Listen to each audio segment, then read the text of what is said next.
I want to start by acknowledging the first Australians on whose traditional lands we're meeting, albeit virtually, and pay our respects to the Ngunnawal people, and particularly the elders of the Ngunnawal people, past, present, and emerging. My name is Ibrahim. I'm the previous convener of the Freilich Project. That privilege has been handed back to Melissa Lovell, but as the way these things works, I've been pulled back in for one final madcap adventure with Will, Jordan, and also Simon Copland, who will be joining us quite soon. The topic of this evening's discussion is the far right online. And I think that even those of us who perhaps had the misfortune of watching the US presidential debate the other day will realize just how vital and contemporary these issues are. They've really been dominating a lot of the news media in the last 24 hours with the response to some of President Trump's comments. So we'll certainly perhaps reflect on that. Just a few housekeeping issues. Just for the sake of ease and convenience, and also to limit potential saboteurs and instigators, we've got the Zoom webinar rather locked down a little bit. Welcome, Simon. Just mentioning saboteurs and instigators.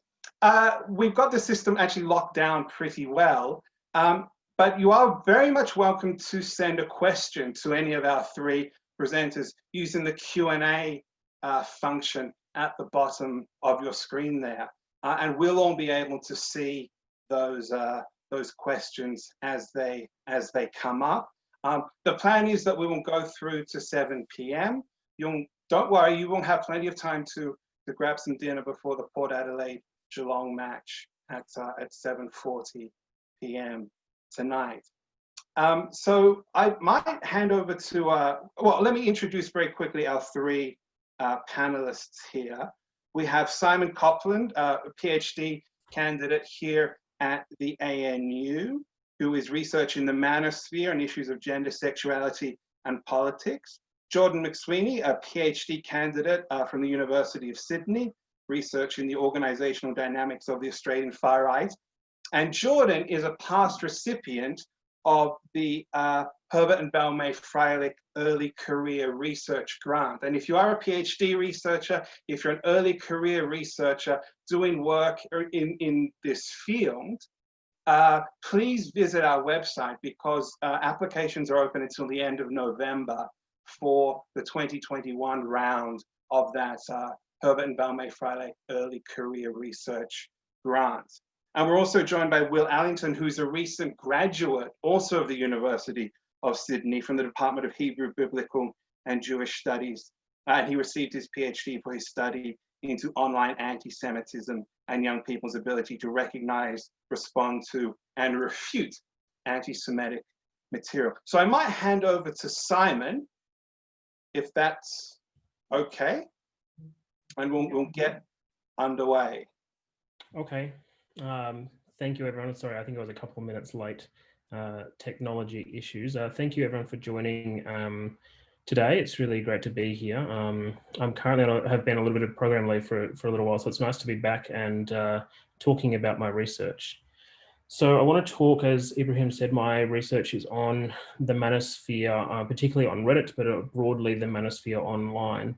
So I want to talk about the intersections between the far right and misogyny, and provide some ideas for how we can deal with these issues.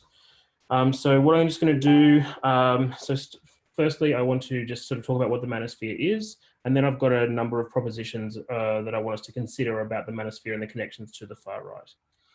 So the manosphere, for those who are unaware, is a collection of online blogs, forums, social media channels, etc., associated with male self-help, but very much connected to anti-feminism and men's rights. So these comprise of a number of groups.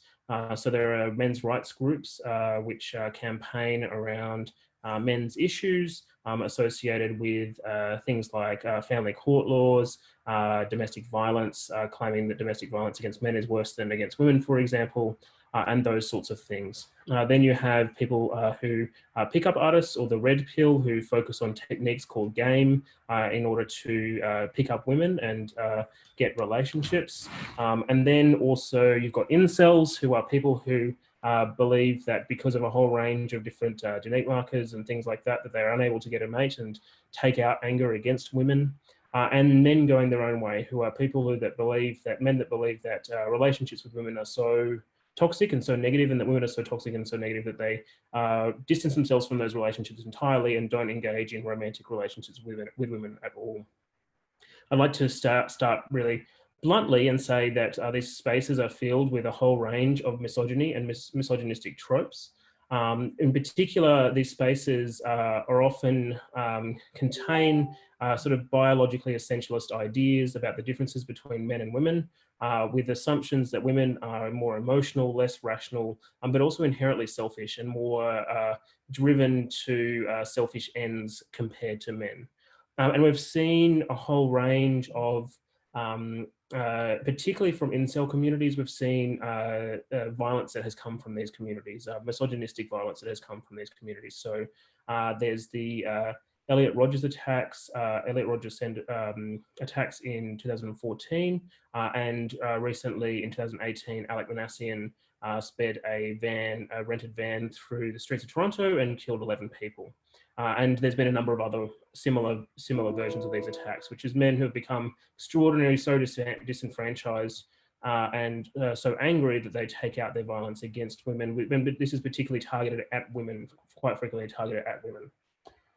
And here we can see connections between these spaces and the far right. Many have claimed that the manosphere, and there's been discussion about the manosphere being kind of a gateway drug to the far or alt-right.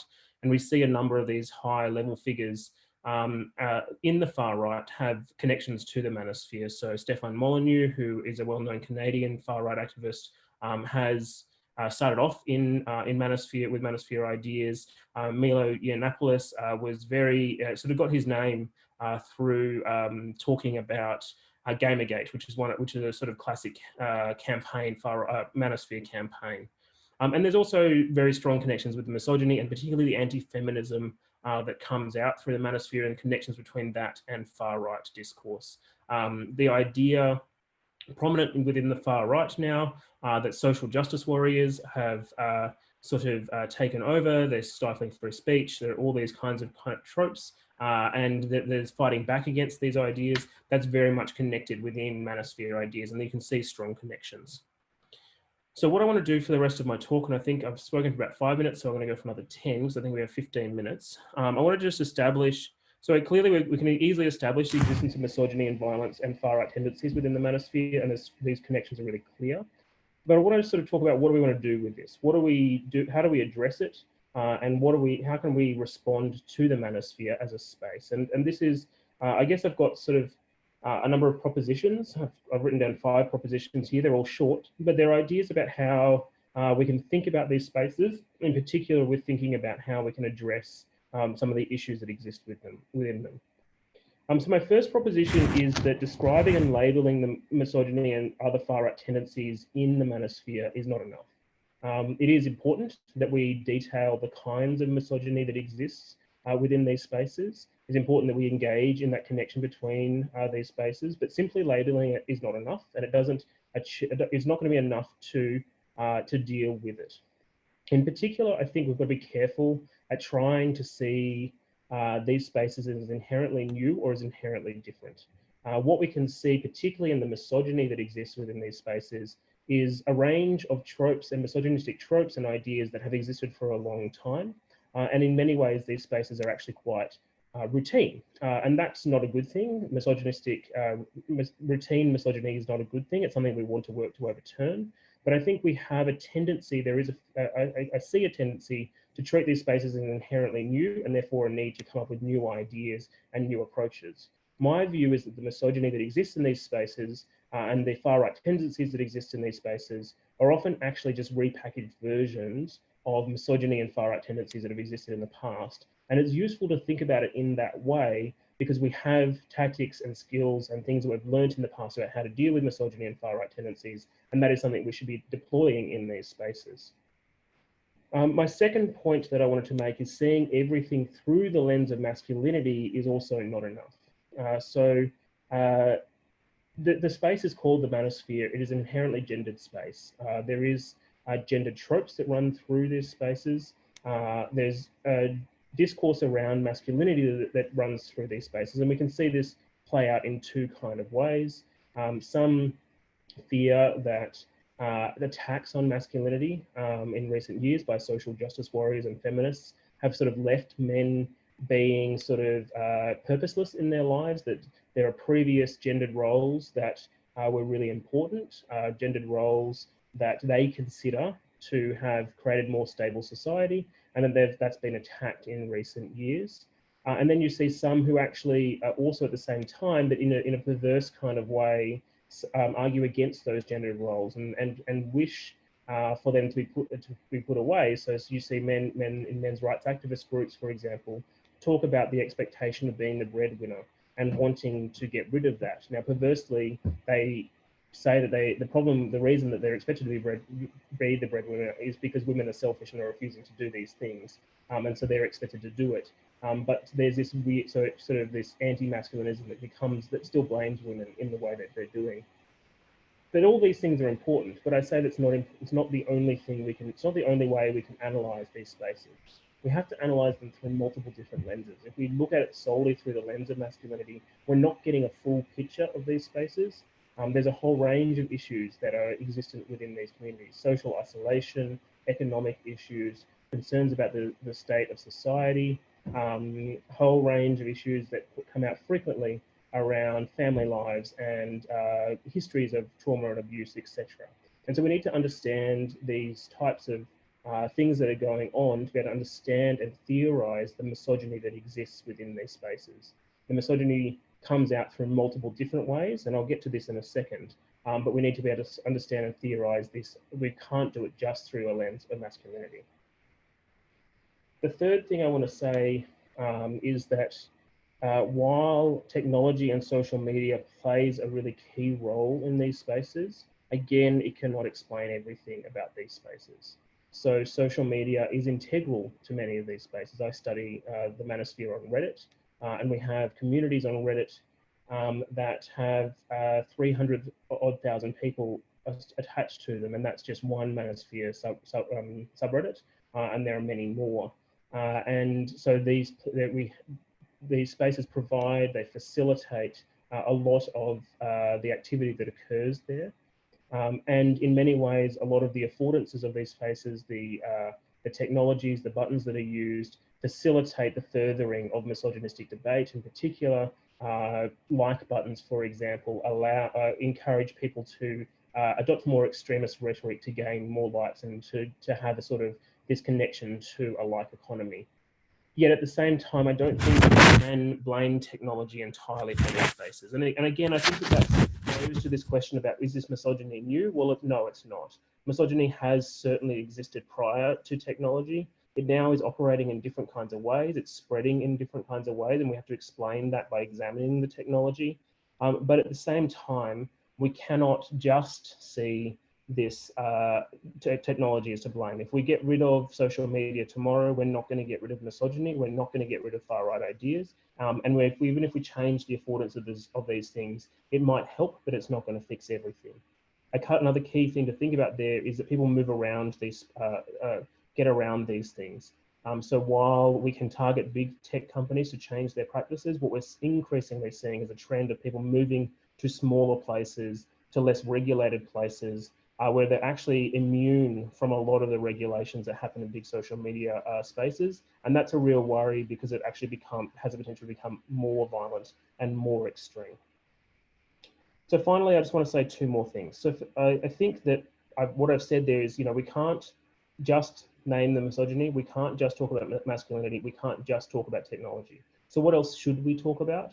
I think that we need to think about the deeper social issues that are at play. So for example, I think I've mentioned a few of these already. We need to examine the deep social disconnect that many of these men have. We need to examine the alienation from society, and we need to examine the feelings of purposelessness that a lot of these people have. And what my theory is, or what I'm arguing is that a lot of the narratives of the manosphere provide a very effective narrative to explain problems that a lot of these men already have in society or feel about society. And so you have a situation in which misogyny exists within a society already. So a lot of people are primed to that already. Then they often feel deep senses of social disconnect or purposelessness or alienation. And manosphere narratives are a very effective way at providing an enemy, providing a narrative to these men, but also providing a community of people who feel the same way.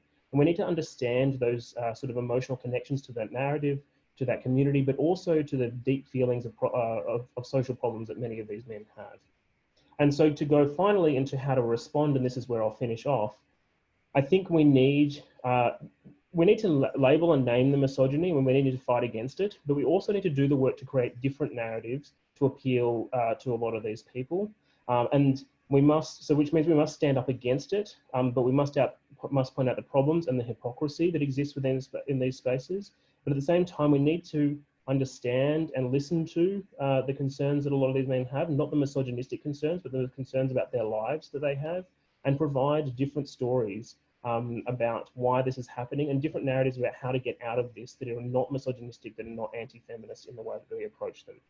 At times, this will mean, and I think this is very hard for a lot of people, at times I think this means showing empathy and engaging with these people. It doesn't mean engaging and showing empathy around misogynistic or violent attacks, but it does mean, I'm a sociologist, as sociologists we need to understand and theorize the misogyny, we just see the way that the misogyny is created socially, and that means potentially showing empathy. It means potentially seeing some of the good in the spaces around the support and bonding these men provide, but seeing if we can direct that good things into different directions that aren't misogynistic, that aren't anti-feminist, that don't engage in these kind of violence that we often see. I think I will finish there. I think that's probably enough. Great. Thank you very much, Simon. We're going to move on next to Jordan. But a reminder that you can, at any time during the next 40 minutes or so, ask any questions using the Q&A function, and we, the panelists, will be able to see that and we'll be able to answer them at the conclusion of the third session. So I'm very happy to hand over to Jordan from the University of Sydney now. Great, thanks Ibrahim. And I'll just note that I'm zooming in from unceded Gadigal land here in Sydney. I might just share my screen. Hopefully that's working for everyone. And if I can just get to the right bit.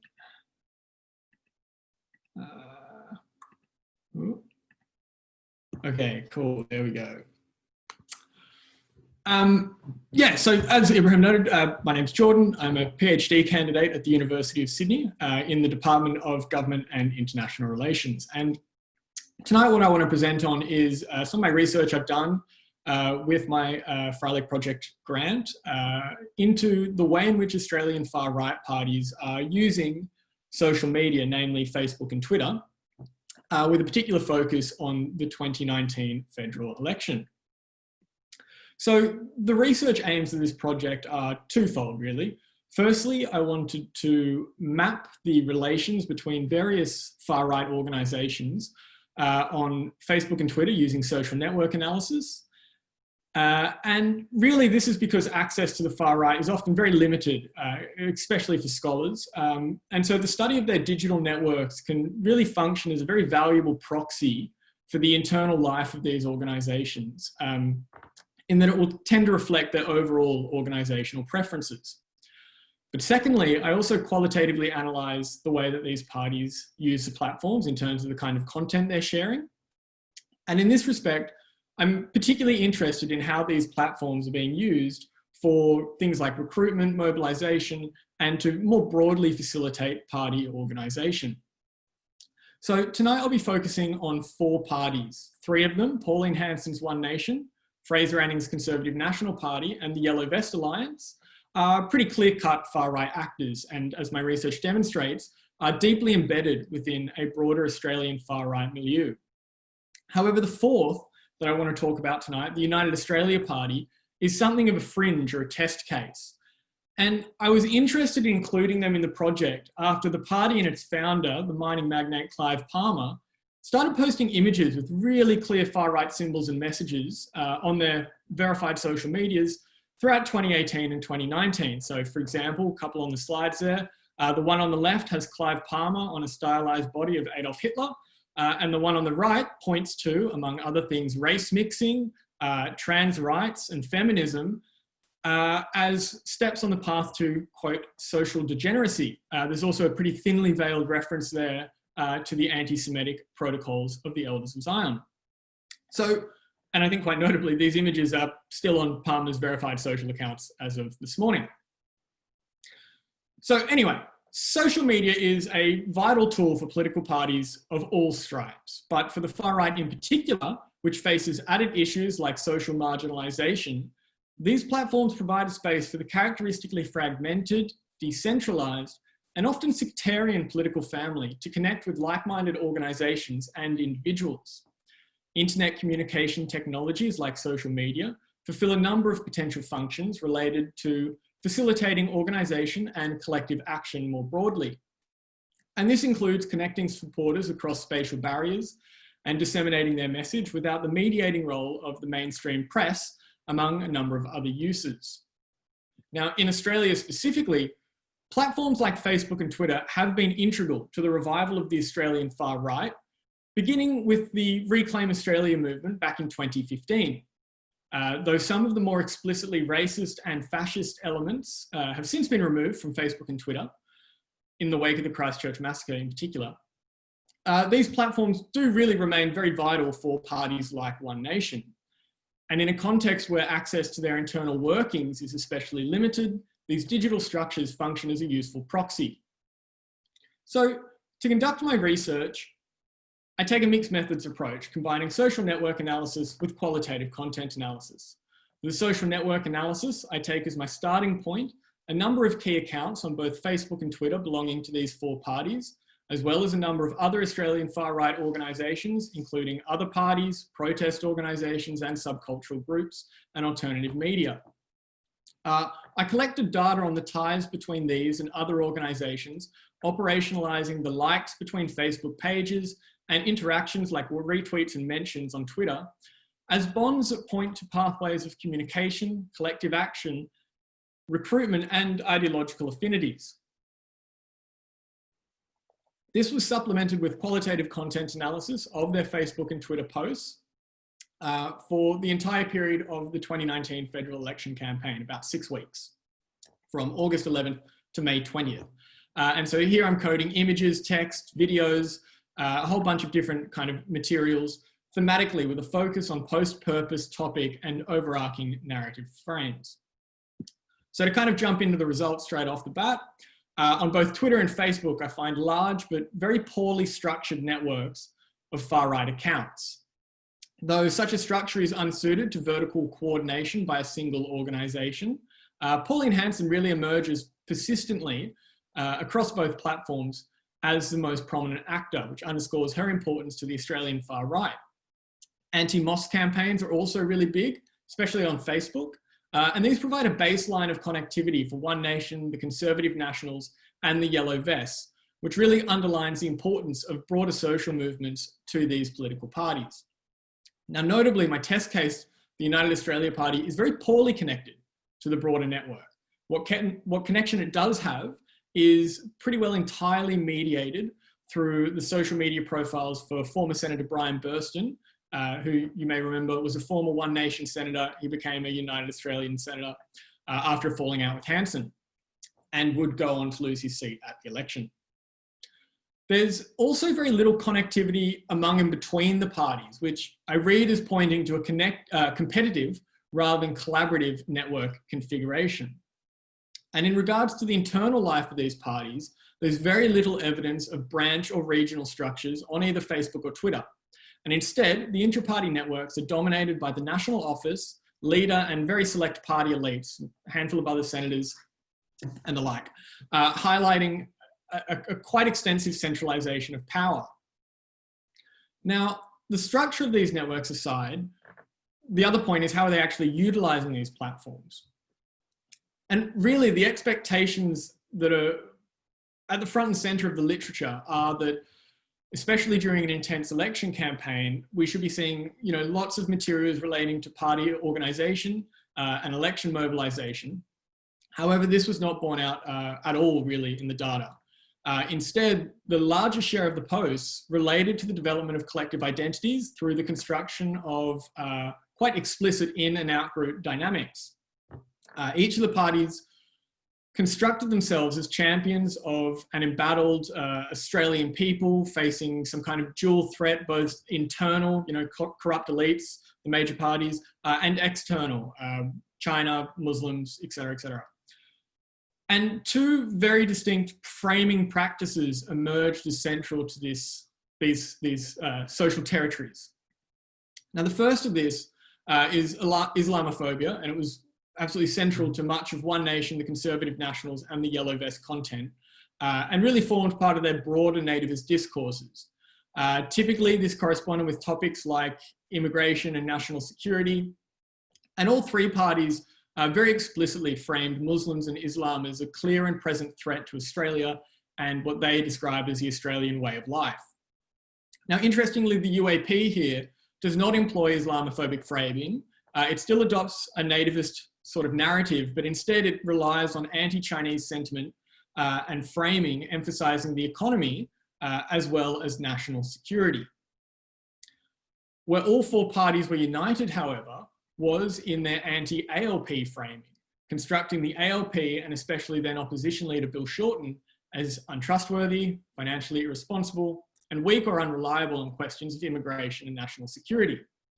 For example, one post by One Nation reads, quote, "If Bill Shorten will lie about his family history, what else will he lie about? Is he lying about death taxes, carbon taxes, immigration, foreign aid? Bill Shorten will say anything to get elected." Now, what I think is particularly interesting here is, as part of a broader anti-elite framing, it seems perhaps counterintuitive to focus on the party not in government. But even within that, I found quite interesting this frame really reproduced many of the central themes of the coalition's own re-election campaign. The way issues like the so-called death tax and franking credits, as well as border security, were kind of picked up by these parties and really radicalized as their own sort of parody or mimicry of the government's re-election platform. So to circle back to some of the questions I was posing at the outset, I mean, what does this tell us about the four parties' relationship, firstly, to the broader far right? And what does it tell us about how they're using social media? Well, each evidently seeks to create active networks of followers through their digital activities. They utilize the connective architecture of platforms like Facebook and Twitter to develop interactive communities of engagement that don't distinguish between due-paying members and supporters.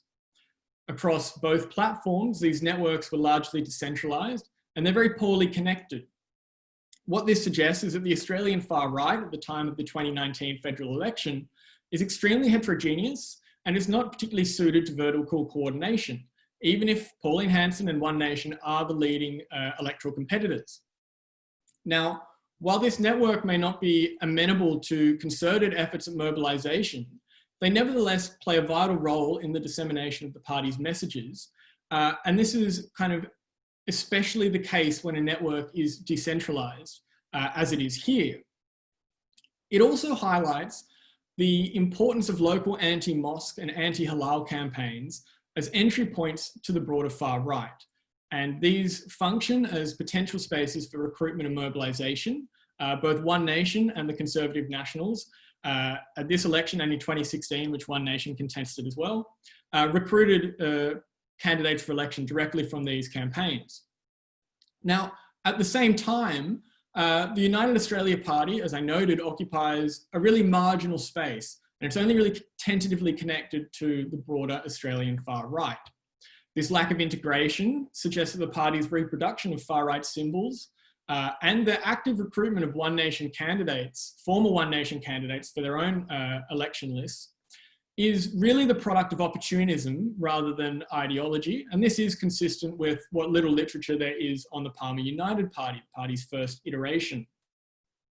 Now, regarding the use of the platforms, the surprising lack of organisational content present does run quite counter to the expectations in the literature on the use of the internet by the far right. Only a very small number of posts included a call to action, such as participating in campaign activities, and fewer still were aimed at recruitment. The parties instead use these platforms primarily for the construction of collective identities and the production and dissemination of frames, especially regarding Islam and the Australian Labor Party. But another unexpected finding was the extent to which these parties reproduce the coalition's talking points.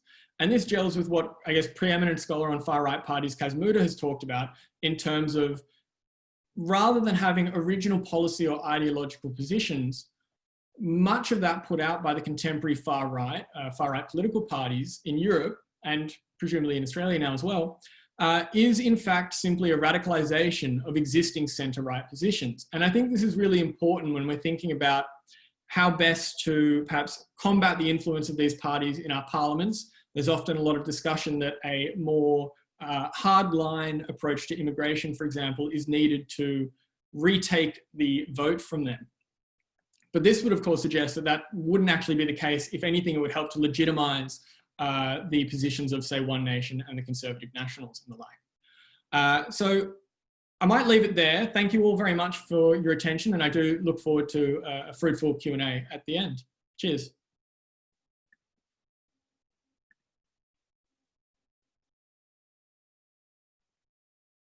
Thank you, Jordan.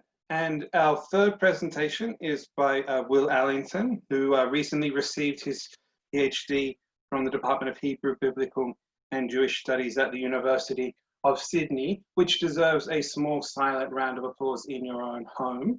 And he's going to be talking tonight about his study into online anti-Semitism. And once again, a reminder that the Q&A function is there for your convenience.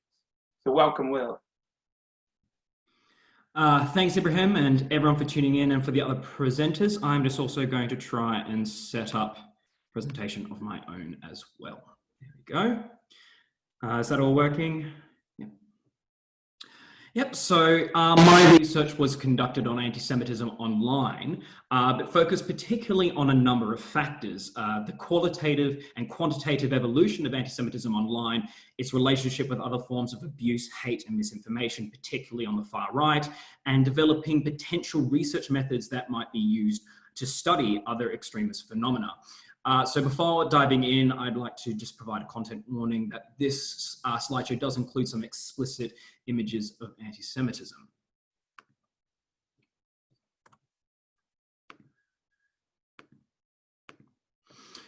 Yep. So the rise of Web 2.0, the participatory web, has resulted in enormous changes to how we humans communicate, publish, and share information. Communication occurs almost instantaneously. The costs are comparably negligible to what we paid for in the past, and doing so is remarkably easy. Yet, all these changes also apply to hate, bullying, and misinformation online. And there are features of the participatory web we can link to qualitative and quantitative changes to these extremist phenomena. The internet permits users to communicate with anonymity, allowing them to engage in hate, bullying, and the spread of misinformation online without risking the social capital they'd lose with similar behavior offline. This loss of risk contributes to a conjoined dissociation and disinhibition online. Free from the expectations of a civil society, users may feel less inhibited when sharing abusive, absurd, and harmful material. In addition, since most online interactions don't involve seeing other people's in-person reactions, this results in a disassociation from any potential victims of such behavior. In addition, the online polarization of beliefs can contribute to further disassociation from opponents. Online polarization can lead to the creation of parallel realities. Social media algorithms push us towards like-minded people, creating information bubbles to suit our views. So if someone has a particularly hateful or misinformed view, they may get pushed towards communities that reinforce said views and creating a parallel reality with parallel facts about how the world works. So these features can apply to all forms of extremist hatred, bullying, and misinformation, notably on the far right. But that does pose a question. How is anti-Semitism different? So yes, anti-Semitism has changed due to the internet, but has it changed in additional ways compared to other forms of extremism and misinformation? So to understand how anti-Semitism differs online, we must look at its history. Anti-Semitism has been described as the longest hatred, a term coined by the late Robert Wistrich, due to its many iterations throughout history. This long, varied history has resulted in a range of tropes and resources that can be utilized even 1,000 years after their inception. One example of this longevity is the blood libel, a claim that Jews murder Christian children and use their blood in rituals. A key anti-Semitic resource that has also endured the test of time is, as mentioned before by Jordan, the Protocols of the Elders of Zion, a forgery from the early 20th century that claims to represent a Jewish conspiracy to take over the world. Yet after World War II, many expressions of anti-Semitism were delegitimized, particularly after the education and commemoration of the Holocaust. In response, anti-Semites turned to denying the Holocaust, taking on a pseudo-academic facade to try and avoid accusations of anti-Semitism.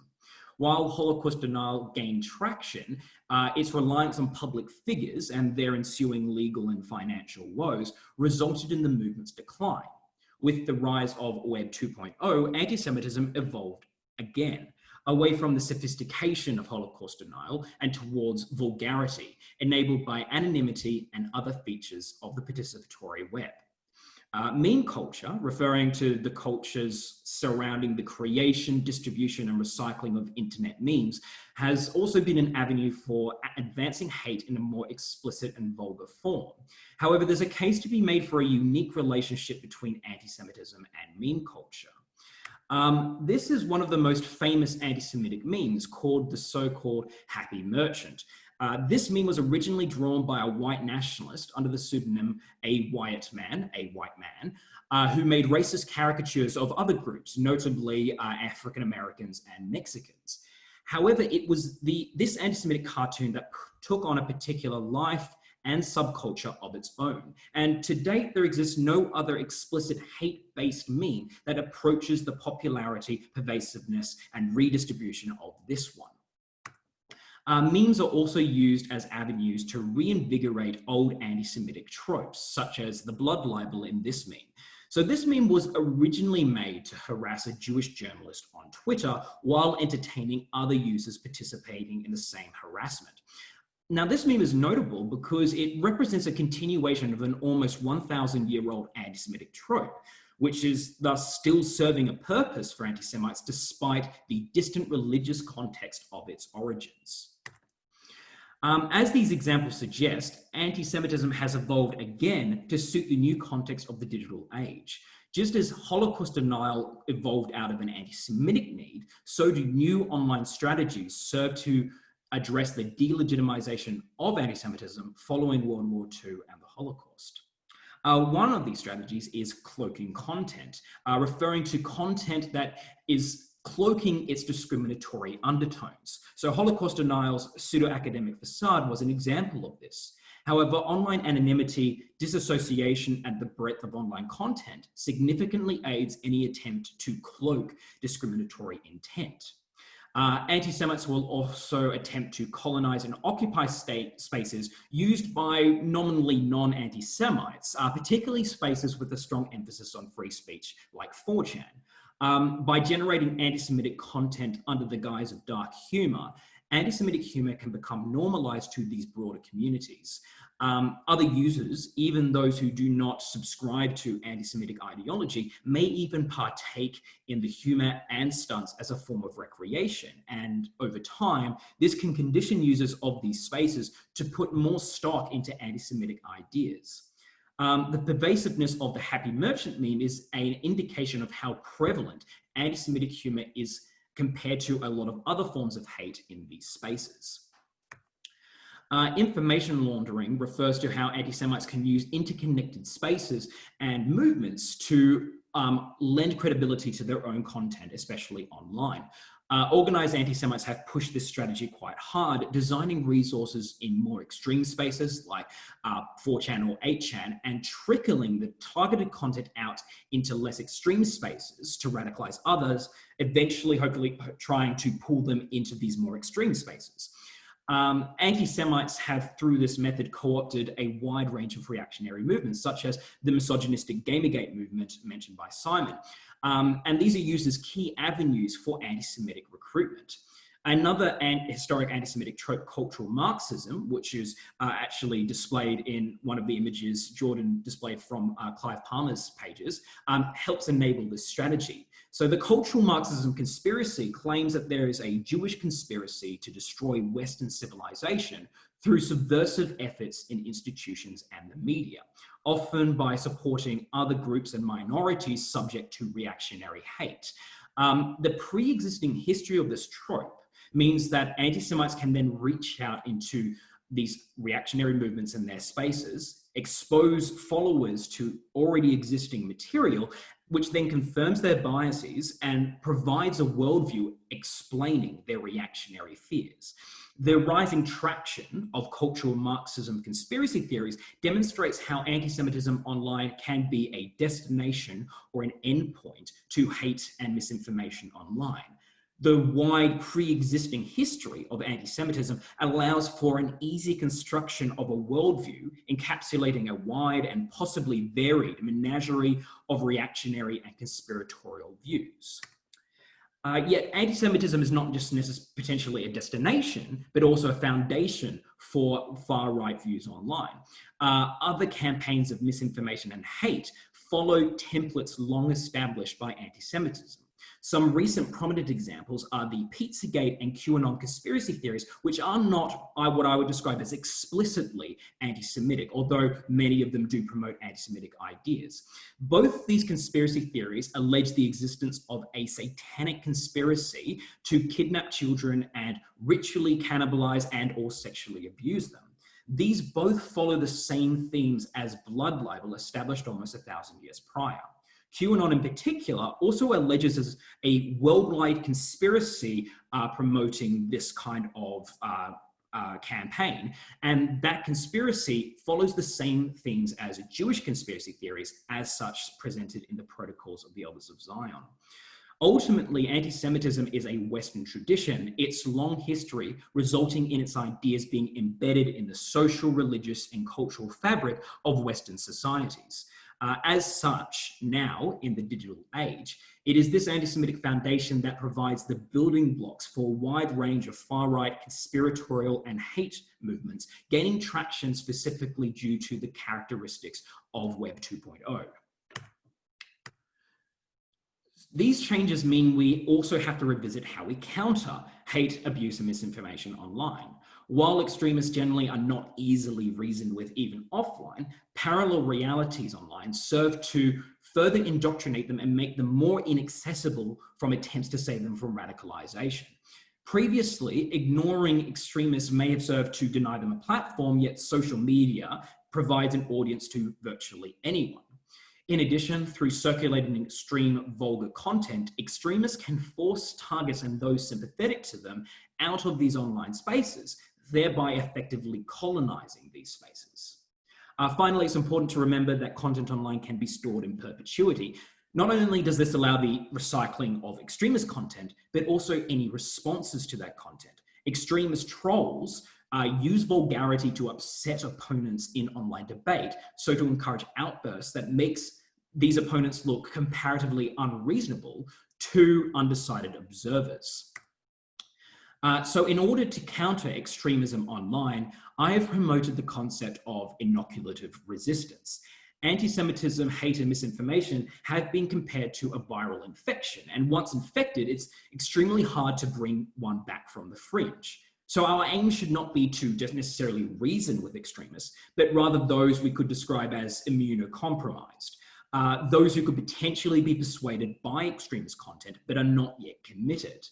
Inoculative resistance is about encouraging and embedding online behavior in a wider population that serves to dissuade these fence sitters from falling down rabbit holes of extremism. So in order to test this concept, I ran a study where I posed as a Holocaust denier in a controlled online conversation. Participants, young Australians, would be unaware of the true nature of the study, believing it to be a relatively innocuous online discussion about anti-Semitism, and that I was just another participant. Through the ensuing discussions and surveys, I was able to search for predictors for psychological resistance, each participant's personal opposition to Holocaust denial, and inoculative resistance. How effectively have they encouraged each other or a hypothetical observer to not be persuaded by Holocaust denial? So in order to measure the degree of inoculative resistance, I developed the IRO indices, IRO standing for inoculative resistance online. Each index would measure counterproductive, unsuccessful, or productive behaviors in 4 fields. These 4 fields are the 4 R's, providing recognition, research, responses, and refutation to extremism, in this case, Holocaust denial, online. Regarding recognition, this is not about whether they personally recognize Holocaust denial as anti-Semitism.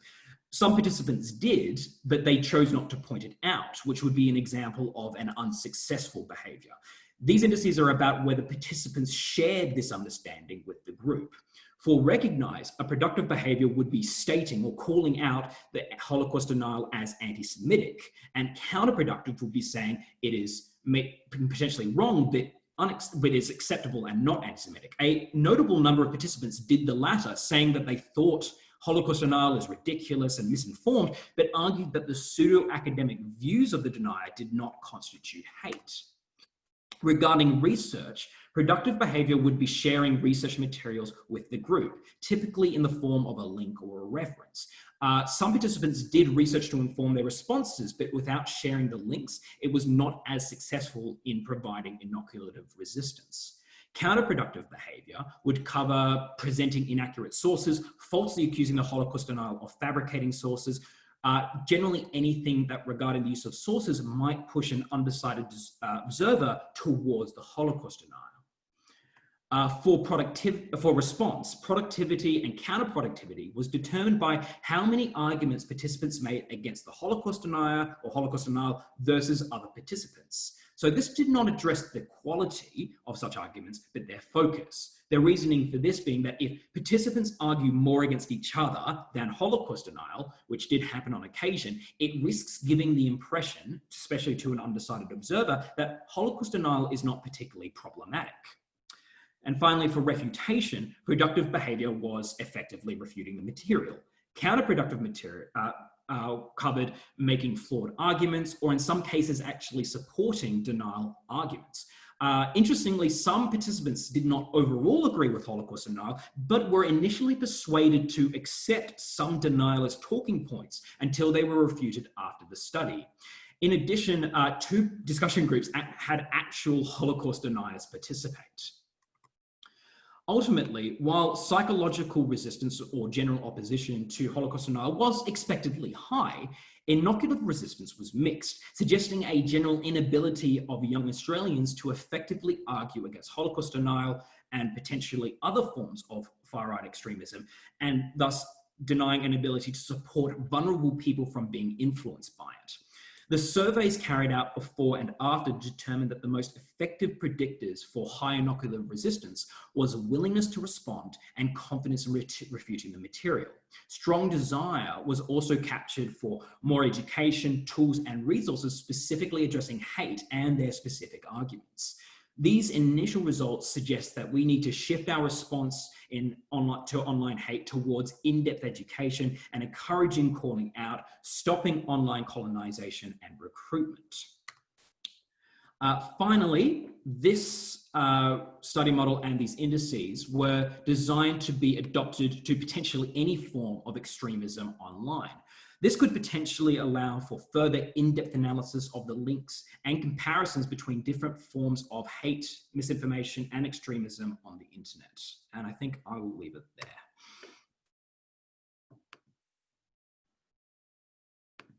Great, thank you, Will. We've got around 10 minutes for question and answers, and we've got 3 questions already.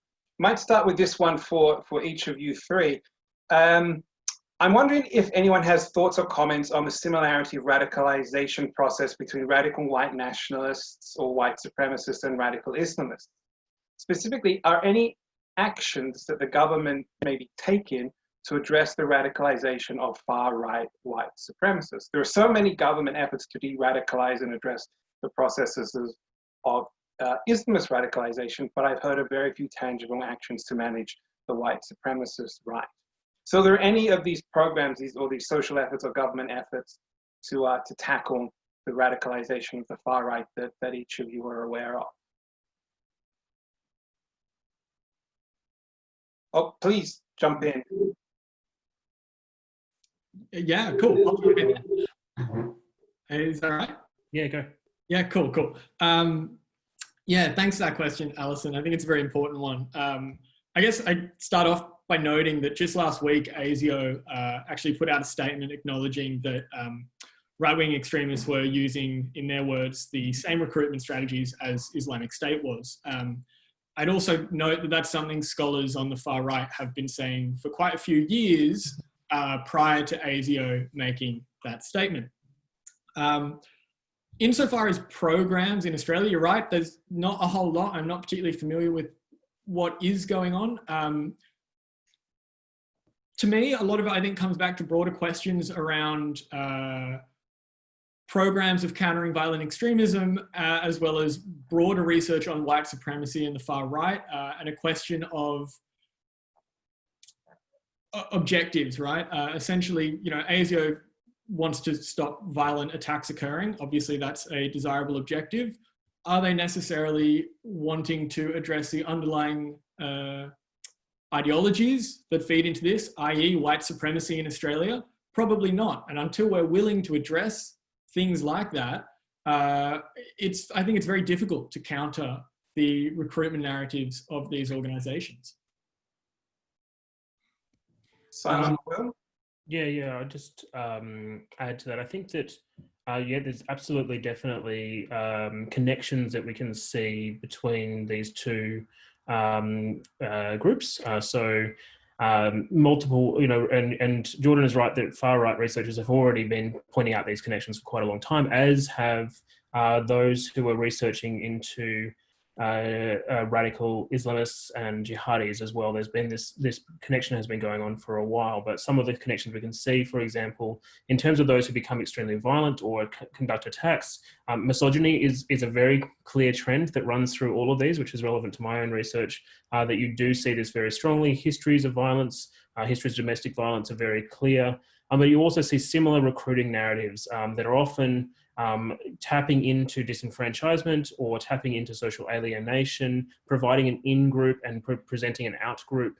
These things are happening, these things are very connected. So the narratives are obviously different about why people are disenfranchised, about who is to blame for those things, but the style and the approach is very similar.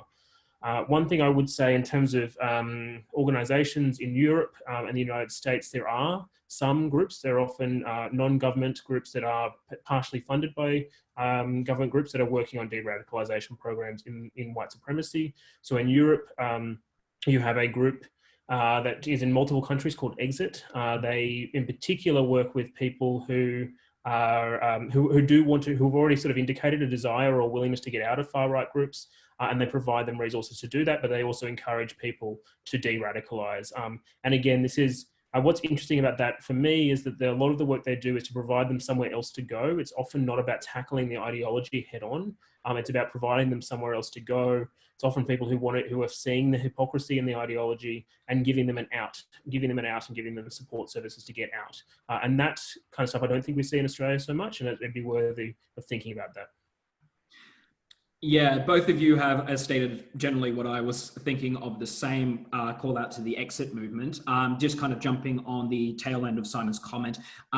Yes, that when it comes to extremism, whether it is Islamic radicalization or white supremacy, there is just the general recognition that once you're far down that avenue, it's hard to intellectually de-radicalize someone. A lot of the efforts need to be are much more kind of indeterminate. They're a lot more based on emotional interactions and connectivity. This is a lot harder to really kind of measure in a kind of controlled context. And so we're going to be having to look at the long-term effects of some of these programs. But I think the exit movement in particular has some very promising approaches that could be used in Australia and other countries as well.